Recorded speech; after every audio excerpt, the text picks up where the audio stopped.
اہم خبر شامل کرتے ہیں اگی تناول یوسی کروڑی گاؤں ملہاڑ سے گورنمنٹ گرلز پرائمری اسکول ملہاڑ کافی عرصے سے بلڈنگ زیر التوا، بچے کھلے میدان میں تعلیم حاصل کرنے پر مجبور۔ اس پر سابق کونسلر مسکین تنولی کا کیا کہنا تھا، آئیے سنتے ہیں ان کی زبانی۔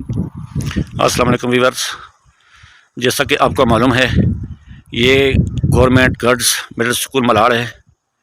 ابھی بچوں کے امتحان جاری ہیں تو بچے یہاں کھلے میدان میں بیٹھ کر امتحان دے رہے ہیں۔ اس سے پہلے کہ متعدد بار انتظامیہ کو اور سیاسی ایم این اے کو درخواستیں دیں، مگر ابھی تک کوئی دادرسی نہیں ہوئی۔ میرا صوبائی گورنمنٹ سے یہ مطالبہ ہے کہ مہربانی فرما کر ان بچوں کے حال پر رحم و کرم کیا جائے۔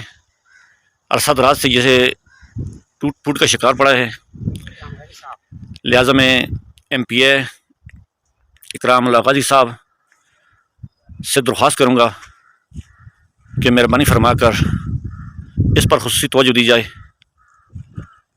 آپ کی بہت مہربانی ہوگی، اور میں محکمہ سے بھی اپیل کرتا ہوں کہ اس کے بارے میں کچھ رحم کیا جائے۔ السلام علیکم۔